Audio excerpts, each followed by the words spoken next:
A single phone call at 9 p.m. changed everything. But it wasn't the call itself. It was what came after, in the quiet hours of the night, that would leave a broken man questioning everything he thought he knew about love, loss, and second chances. Mark Sullivan had long accepted that his life had settled into something predictable, almost painfully so. As a single father living in a modest suburb outside Chicago, his world revolved around his 7-year-old son, Caleb, and the steady rhythm of his IT job. Days blurred into nights filled with homework, microwaved dinners, and silent moments where memories of his late wife would creep in uninvited. The house felt too big, too quiet, and despite his best efforts, loneliness clung to him like a shadow he couldn't shake. If you believe in kindness, second chances, and the unexpected ways life can change, take a moment to like, comment, share, and subscribe. Because stories like this remind us that hope often arrives when we least expect it.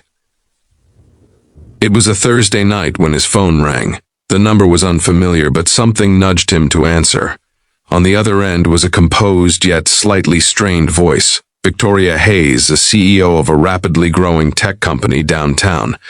She had gotten his contact through a mutual client and urgently needed help with a system failure that was threatening a major deal scheduled for the next morning.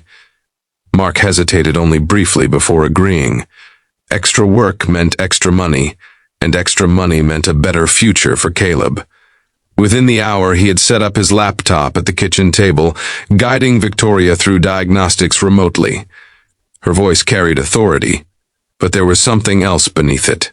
Fatigue, maybe even vulnerability. As the hours passed, what began as a strictly professional interaction slowly shifted into something more human.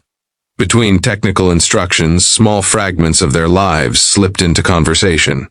She mentioned the pressure of running a company in a world that rarely forgave mistakes. He spoke cautiously about raising a child alone. Mark didn't expect the call to last more than an hour, but midnight came and went. The system issue proved more complex than expected, and frustration crept into both their voices. Still, neither hung up. Somewhere along the way, the problem stopped being just about servers and code. It became about two people, both carrying invisible burdens, finding an unexpected sense of comfort in each other's presence. By the time the issue was finally resolved, it was nearly 2 a.m. Mark leaned back in his chair, exhausted but relieved. He expected a quick thank you and a professional goodbye. Instead, there was silence on the line, soft, heavy silence that felt different. And then Victoria whispered something that stopped him cold. She admitted that she hadn't just called him because of the emergency. She had seen his profile weeks earlier through a client network and had been quietly impressed, not just by his skills, but by a small note in his bio mentioning that he prioritized family above all else. In a world where ambition often came at the cost of personal life, that single line had stayed with her. The system failure had simply given her an excuse to reach out. Mark sat there, unsure how to respond. His heart, which had been carefully guarded for years, felt like it had just been nudged open. He didn't know whether to feel flattered, confused, or cautious. Life had taught him that unexpected emotions often came with complications. In the days that followed, Victoria reached out again. This time not for work, but to check in. Their conversations grew longer, more personal. She shared the loneliness that came with success, the way people often saw her title before they saw her as a person. Mark, in turn, found himself opening up about his fears as a father, his doubts about ever finding happiness again. At the same time, his neighbor, Rachel Bennett, had been quietly observing his routine for months. A warm, thoughtful woman who had always been there with a friendly smile or a plate of homemade cookies. She had once given him simple dating advice when he nervously mentioned how out of place he felt even thinking about moving on. She had told him that love doesn't return the way you expect it to, and that sometimes the right person appears in the most unexpected moment, when you're not looking, but when you're finally ready.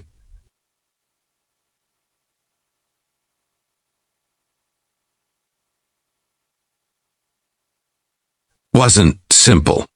Victoria's world was fast-paced, demanding, and miles away from Mark's quiet, grounded life. The distance between their realities felt almost impossible to bridge. Mark struggled with doubts.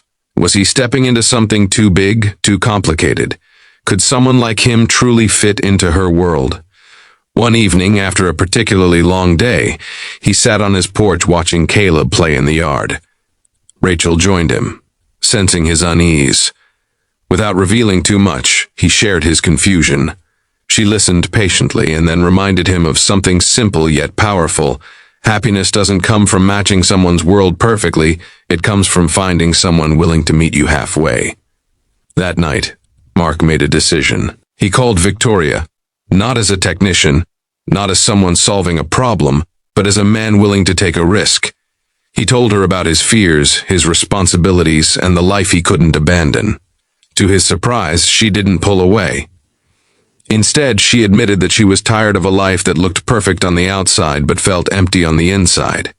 She didn't want perfection. She wanted something real. Weeks turned into months. Victoria began visiting, slowly integrating into Mark's world. She met Caleb, who, despite initial shyness, quickly warmed up to her genuine kindness. Mark, in turn, started to see that love didn't mean replacing the past. It meant building something new while honoring what came before. Before we reach the ending, I want to ask you something special. Comment below with one word, hope, if you believe that life can still surprise us in the most beautiful ways.